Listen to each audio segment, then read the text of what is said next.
Hi, I'm John Arana, and this is our daughter, Karina San Martin. Hey, everybody. And we are here once again at The Drop. The Drop. And I am so privileged to do this with her. Oh. And it's just such a blessing. It's incredible.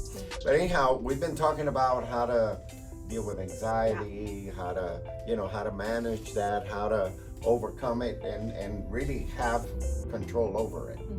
And so we talked about a lot of things we can't repeat and keep going over, but today we're going to talk about something really important. How do you reframe and reinterpret what you see? Because oftentimes whatever we see, boom, triggers us. Yeah. And we can't control all that. Yeah. But there's some things we can.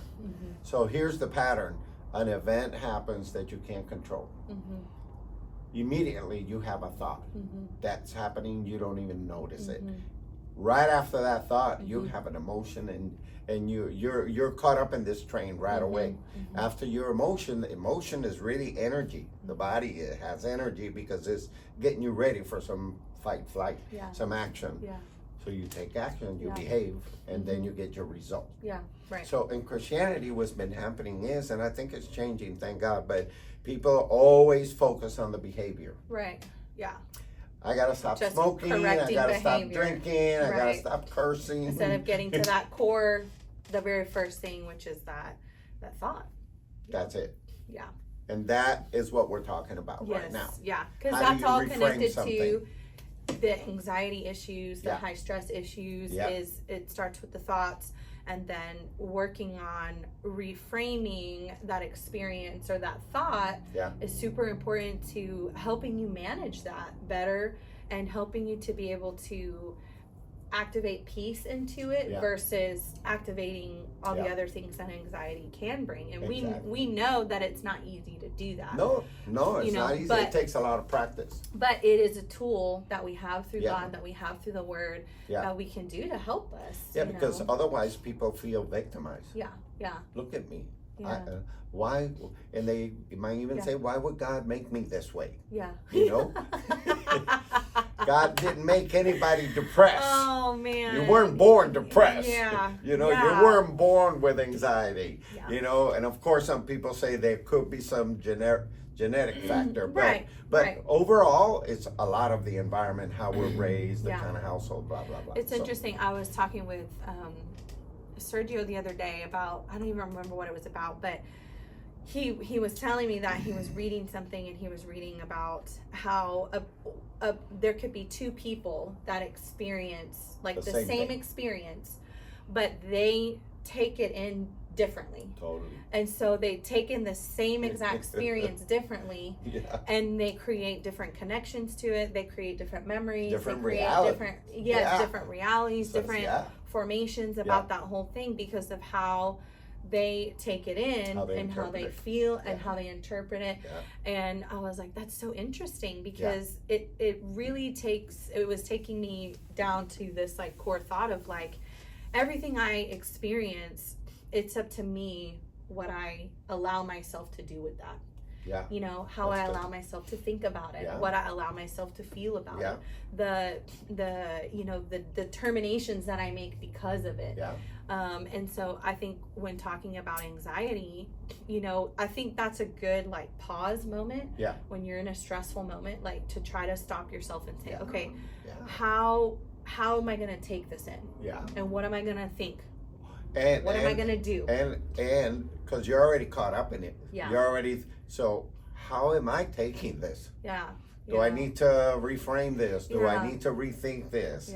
You know, because the thing is, it's the emotion that produces the behavior, but it's because of the thought. So the real target should be the thoughts. The thoughts, You know, and there's so much in the Bible about this, but one of the interesting, simple things that we can all do is, what's my priority? What governs my life? Is it my company that I work for? Is it the paycheck that I get? Is it that my house is paid off? Or is it that I know that no matter who becomes president, what happens to the economy, I know God's going to take care of me. Yeah, right. He made a promise. Yeah. I know that. I believe that in my heart. Yeah. And there's where my thought should circle right. around that truth, and then it gets me to a place where it's like, yeah, that's really good. Okay. Yeah. This doesn't have to take over me. Right. Yeah. I might feel it at the moment. Yeah. But that's as far as you go. No, yeah, definitely. And I think that one thing that can also help, it's like sometimes when things come at you, you don't have a minute to pause, and it's like it just hits you, and you react instinctively. Yeah, and as you try to implement some of these tips, hopefully those reactions will shift a little bit. But I think a big thing that is also really helpful is to seek counsel from other godly people. Especially when I think we know ourselves pretty well. Like we can even, sometimes I can't even feel like the stress or the anxiety in my body. And I can feel it. And so I think that if you're in a situation where you can pause and you can get some godly counsel or or even just calling a best friend or a sister or a spouse and be like, hey, I'm in the middle of this. I'm thinking this. I've done that before. I've shared things with people, and I'll say, is that off, or is it real? Am I going crazy? Yeah, like what do you see? What do you think? Obviously trusted people that I know are godly. Absolutely. And some of them will be like, no, you're on, but I think you need to try to see it this way. We're like, I think you might be a little off here. I think you're taking this a little too personal. And as soon as you start seeing it differently, you start having different emotions. Exactly. About it. And sometimes that is like that interruption that you need. Oh yeah. That helps you like, okay, I think I was handling it like this, and it was causing so much stress and anxiety, but an outsider is saying, no, it's really this, and you can be like, oh, okay. So I think that's a good. Well, I remember when you girls were growing up, and we were raising 3 girls, and obviously the first one is, you're just learning a lot, man. And so I remember when your sister, was 14, 15 or something, she started talking back to me, Right. And I was raised, you don't talk back to your parents, period. It's disrespectful. So anyhow, whether it was right or not, but that's how I was raised. So, she started talking back to me, and I'm like, what? Yeah. Do you have any idea who I am? Excuse me. I am the dad here. You realize that you depend on me for life, right? I feed you, I clothe you, So anyhow, man, I was not having it. So we were going back and forth, back and forth. So finally I realized, you know what? Something's not working here, so I better go get some help. So I went to counseling. And it was all about how am I doing as a dad? So anyhow, the counselor said, what you need to do is reframe the situation. And I'm like, what in the world does that mean? So he said, you need to realize that your daughter is growing up, that she's finally having the ability to reason and to think through. And that she is thinking, I have my own ideas too. Yeah. I don't think that. I think this. Yeah. And no, I don't. Yeah. And so this is what I think, and this is what that's not. And you're going like, wow. And so he said, what's happening is she's just telling you that I have my own thoughts. Yeah. And I just want to air them out. I just want you to hear it. And I have my own feelings about this. She's growing up. She is trying to tell you, do you see me, and do you value me? Yeah, right. And I was like, well, I guess I've been messing up bad. Like, that is a whole new way of seeing this. So, man, I went back home, and the next time her and I started getting into it or started, I was like, okay, no, hold on. No, I gotta reframe this. She's growing, she's maturing, and oh man, the volcano would just go down. And slow that's really down, good. That's that's such a good example. And that's how you do it. Yeah, of reframing those situations, and I think that when you can do that, it lowers the feeling of stress and anxiety. Intensity, like so much, and I think it also you know, when you do go seek godly counsel, yeah. it helps you feel like you're not alone too. Yeah, you know, absolutely. and it gives you fresh perspective. It gives yeah. you, you know, just a different way of seeing things. Yeah. And especially in the moment of stress and anxiety, like that's probably the number one thing that you need. Yeah. It's like a different way of seeing it, because yes. obviously how you're seeing it is not working, because it's working. Causing a lot of stress and anxiety. Yeah. Yeah. So you need to see it a different way. Yeah. So that's a good one, you know. Yeah. And I think that's how you do everything, really. Yeah. I mean, some people have a real bad temptation with alcohol, you know. Yeah.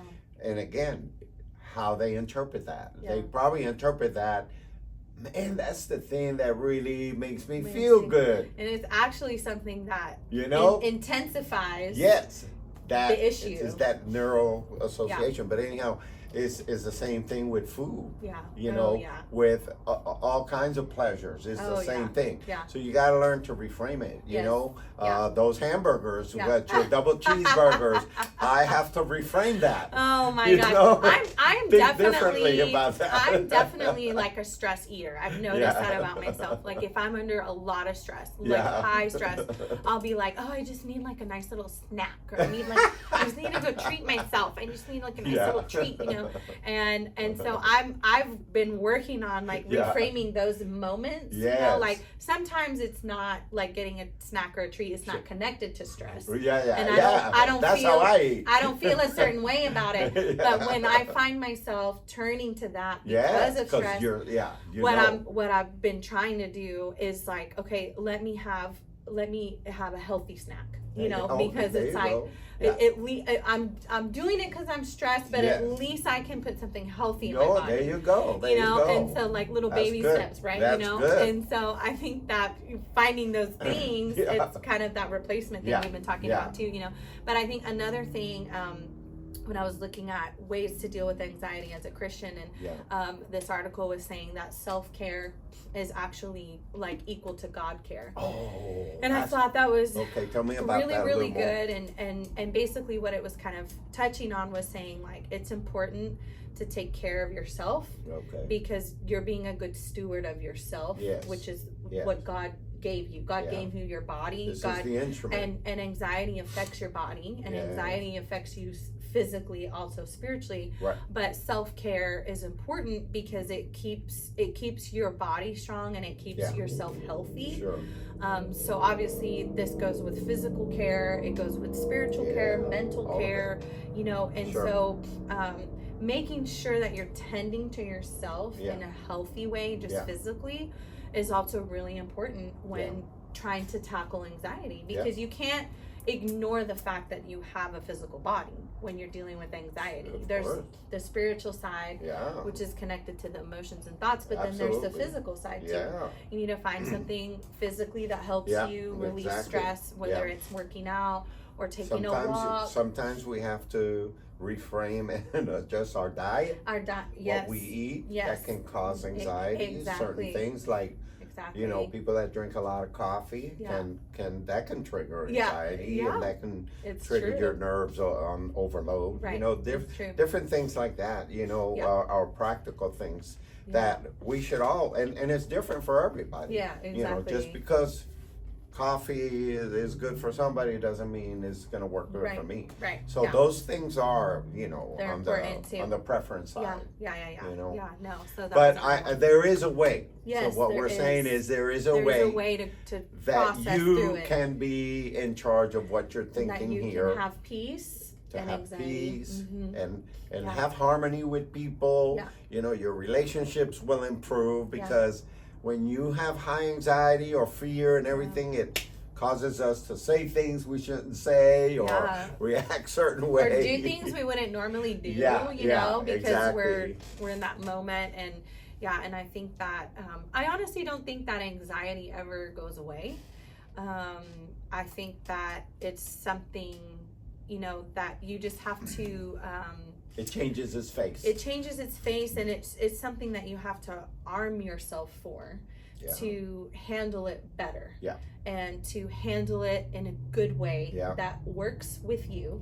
And that will give you a better result in the midst of that. And God has to be a part of that. I would say one more thing, and nobody, please don't throw tomatoes at me.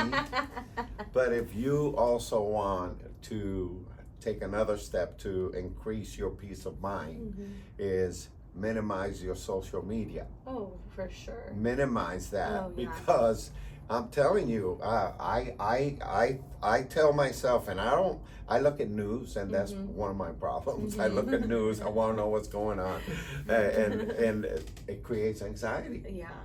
And then I look at this guy, he looks like, he's living a perfect life, and I'm going like, oh man, we went to school together. How come my life is not that perfect? Yeah. And that's something that has to be managed when you are in seasons of anxiety. Yeah, that's a good one. So anyhow, don't throw tomatoes at me, but I think that'll help. I think everyone resonates with what you just said. If they're on social media, they get it. And it is true. So anyhow, you can live in peace. Yes. You can have harmony. Your relationship can improve.